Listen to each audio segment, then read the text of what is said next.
The story of the nail and the hammer, better known as Red Dead Online, and the end of support for the game.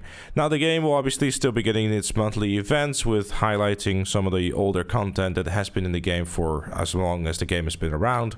But aside from that, that is pretty much it. Aside from some new Telegram missions and some updates to existing game modes, and that's pretty much it.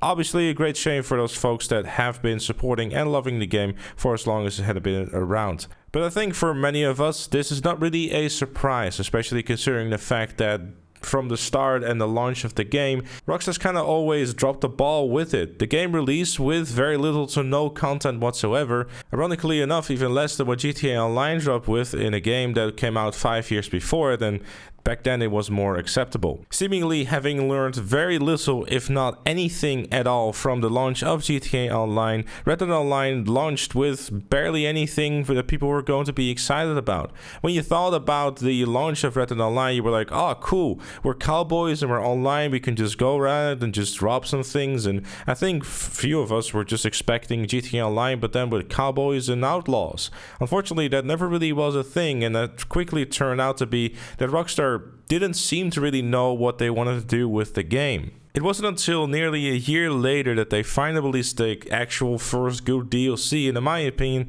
the only good one, which of course was Frontier Pursuits. The DLC, they released 3 new roles and was honestly one of the coolest concepts that Rockstar has ever done in any online game. They released 3 roles which each had their own identity and kind of had something for everyone. You had Collector, Trader, as well as the Bounty Hunter role. If you wanted to go catch some criminals, go be a Bounty Hunter. If you want to explore some areas in the game that you never thought was even there, Collector was pretty good for that. And if you wanted to go around and just do some more hunting in a game that had a great mechanic for hunting, then the Trader was going to be your best friend. Personally, I was a very big fan of the Trader role back then. I really enjoyed playing it, and it definitely is one of the better parts of Red Dead Redemption 2 as a whole. It is very well done, and the Trader role definitely utilized just that. Sadly, the Trader role was very quickly and often plagued with the issues that occurred with it. The animals often didn't spawn, and it took a while for this actually to be fixed too. There were even periods of time within the game where there weren't even any animals spawning at all, thus making the Trader role completely and utterly useless. The Collector was something that was changed multiple times as well, because oh no, the player base is making too much money, because there is really no other way of making money in the game, because $2 for PvP modes while getting your ass whooped by people spamming tonics is definitely something that we cannot allow. The many weird decisions that were made in terms of economy as well as the daily challenges was definitely the nail in the coffin for a lot of people as well. Having to wait nearly a year for a good DLC and then very shortly after releasing Moonshiners and Naturalist kinda doesn't really help. What Rockstar should have done after the release of the Frontier Pursuits DLC and seeing that reinsurgence of all the new people checking out the game again and thinking, hey, that's actually quite cool that this is actually a thing now, the game has some decent content, let's see what is next. I know this from personal experience because I still remember vividly playing the game on a regular basis every Tuesday on my Twitch stream, and then suddenly whenever the Frontier Pursuits DLC came out, all those people who never were interested in Red Dead Online suddenly all decided, you know what, this is actually quite fun, I'm enjoying this, I'm actually gonna actively start playing this, get through all the ranks, grind through all the ranks, get all the unlocks, do all the new things, actually enjoy the game. There were people who would always wonder why the hell I was still playing Red Dead Online for the aspects that I did in that first year of the game. But where Rockstar dropped the ball for a second time is then deciding to release Moonshiners, which at its launch was completely broken. It broke many things within the game itself. There were crashes, there were issues with the Moonshiner DLC itself, and for some reason they decided to leave that all the way until I believe March. Which was yet another reason for people to just leave the game for what it is and just kind of look at Red Dead Online as, once again, the forgotten stepchild that was kind of not really cared about. And even still, through all of that, there was still a dedicated fan base who stuck with the game, who saw through all those issues, who recognized the fact that, yeah, it was a flawed game, but it was basically the only thing out there. And for some reason, Rockstar never realized that, because they decided that after all that mess of Moonshiners, they released Naturalist, which, I mean, no. Honestly, just no. Then after that, they released the update to the Bounty Hunter license, and then after that, they decided to release Blood Money, which, you know, when you thought that Naturalist was uninteresting, wait until you see this. Having said this, Naturalist in many ways expanded upon the whole hunting stuff, which was quite cool. It definitely did a lot of things in there in terms of unlocks and things to go for. That was definitely a very positive thing. Having said this, again, they didn't really start building upon things. They just left the game for too long periods of time with any sort of interesting content that people cared about. If you think about an online cowboy game, you don't exactly think about doing more of the same with a trader. Like, they were repeating the same thing that you were doing previously way too many times, and they weren't doing anything new on a frequent basis. The event weeks weren't interesting, and the reason why the event weeks and now event months aren't really that interesting because there isn't enough content in the game to really do double cash on and do bonuses on and do discounts on, because there isn't really an awful lot there. I hate to draw the comparison in the video that's going to be solely focused on Red Dead Online, or at least trying to be, but I have to make the comparison. If you look at GTA Online, even at the launch content, if you were to have a similar situation like you have with Red Dead Online, you could at least do like double cash on races or any sort of things. There was enough content to kind of start out with. Now, the launch GTA Online, there has been said plenty about that.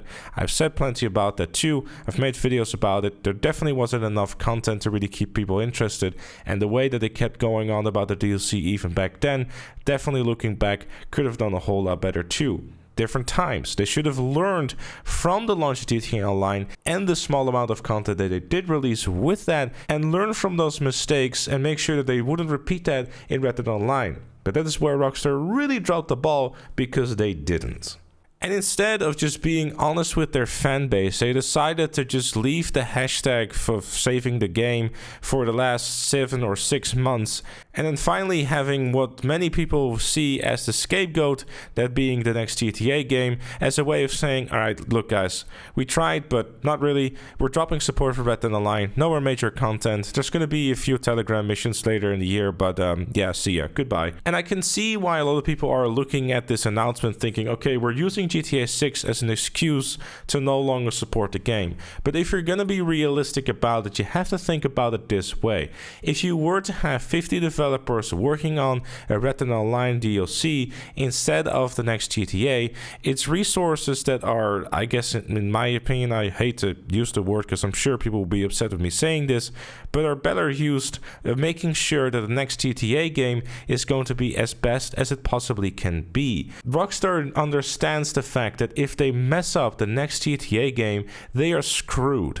Over the last few years, they haven't really released anything to really show us like, hey, this is still the Rockstar games that everyone knows and loves. The last thing that they released was Red Dead Redemption 2, and I know before you say the GTA Trilogy remasters, I think a lot of people are forgetting about the fact that yes, while they did approve this to be released, they did not actually work on it themselves. I think even I saw some tweets the other day, while I'm not entirely sure how true this is, Rockstar doesn't want to touch the older games and doesn't want to do remasters. That's why it was outsourced to another studio, which, I mean, let's be honest, we all know how those remasters turned out, and that was definitely terribly handled too.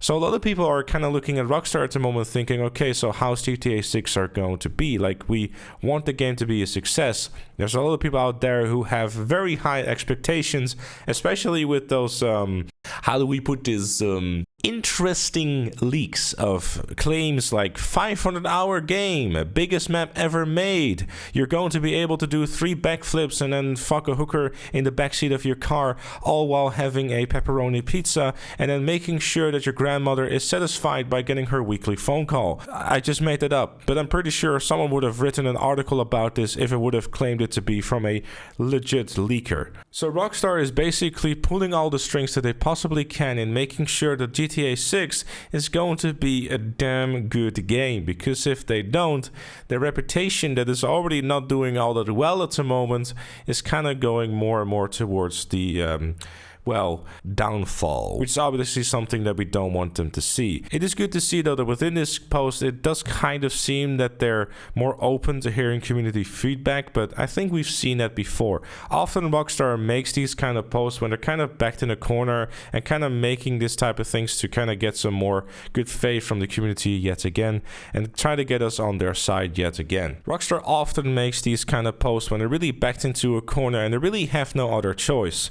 This once again being an example of just that. The hashtag has been around for 6 or 7 months, and honestly, if there's one thing that I'm surprised about, it's not that Rockstar is dropping support for Red Dead Online, it's the fact that they're actually actively making a newswire post on this and acknowledging the fact that it happened.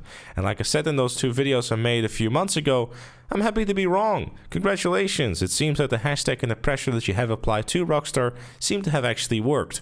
Congratulations. Now enjoy your game that's not getting any updates anymore. So yeah, that is the end of Red Dead Online, a game that could have been so much more and should have been so much more, but instead we're getting a newswire post telling us, you want some more Telegram missions this year? Unfortunately, this is what it's always going to be shaping out to be. I'm surprised that the game lasted as long as it did. I think Rockstar definitely wanted to give it a shot, did it a few times, but then I guess realized that with the increased demand for GTA 6, they really have to start hauling some ass and making sure that the game is going to come out before everyone is turning 60 years old. And if there is a shining light to this, while many of you who are active and hardcore Red Dead Online supporters and are probably not even remotely interested in the next GTA game, I honestly have to say that hearing that the game is basically in full development and is basically full steam ahead and making sure that it's going to come out in a reasonable time frame and being as good as possible, to me is very exciting. I think I speak for many people that are watching this video